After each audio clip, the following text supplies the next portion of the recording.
దినం social media వేదికగా కంచు ప్రభాకర్ రెడ్డి అనే ఒక సోషల్ మీడియా తీవ్రవాది సోషల్ మీడియా వేదికగా ఎక్కడో అమెరికాలో ఉన్నాడో అనకాపల్లిలో ఉన్నాడో లేకపోతే పొంగనూరులో ఉన్నాడో తెలియదు కానీ అనుచితంగా జగన్ రెడ్డి దొంగ బ్యాచ్ ఏదైతే బి టీం వాళ్ళు ఏ రకంగా స్థితి ఇస్తే ఆ రకంగా శ్రీమతి వైఎస్ షర్మిలారెడ్డి గారిని అదేవిధంగా దివంగత మహానేత డాక్టర్ వైఎస్ రాజశేఖర రెడ్డి గారి ముద్దుల కూతురైనటువంటి షర్మిలారెడ్డి గారిని సొంత ఒక చెల్లెల్నే ఈరోజు ఒక స్క్రిప్ట్ రాసిచ్చి ఒక ముఠా వ్యక్తులతో తిట్టిస్తున్నారంటే జగన్ రెడ్డి వ్యక్తిత్వానికి మళ్ళీ ఏ రకంగా అనుకుంటారో జనాలైతే అర్థం కావడంలే.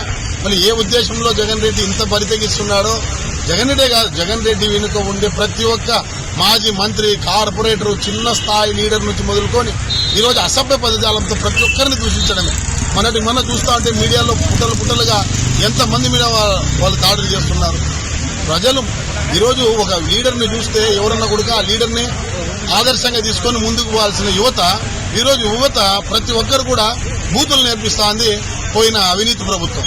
కాబట్టి దీనికి ఎక్కడో ఒకసారి కట్టం వేయాలని చెప్పేసి ఆ ప్రభాకర్ రెడ్డి అనే వ్యక్తిని అరెస్ట్ చేయాలా, కేసులు పెట్టాలా, వాడు ఎక్కడన్నా కూడా అనంతపురం సబ్ స్టేషన్లో నిలబెట్టాలని చెప్పేసి సీఏ గారిని వేడుకోవడం జరిగింది.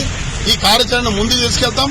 అదేవిధంగా రాష్ట్ర వ్యాప్తంగా కాంగ్రెస్ పార్టీ శ్రేణులు కేసులు కడతాం. ప్రతి ఒక్క పోలీస్ స్టేషన్ లో కూడా ఆ ప్రభాకర్ రెడ్డి వైసీపీ ముఠా బ్యాచ్ ఎవరైతే ఉన్నారో వారి మీద కంప్లైంట్ చేస్తామని చెప్పేసి మీ ద్వారా తెలియజేసుకునే దానికోసం ఈ రోజు కుటోన్ పోలీస్ స్టేషన్ పరిధిలో కంప్లైంట్ పెట్టడం జరిగింది.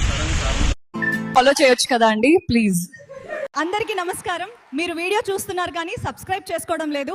మా టార్గెట్ 10,000. దయచేసి సబ్స్క్రైబ్ చేసుకోండి, మాకు సపోర్ట్ చేయండి.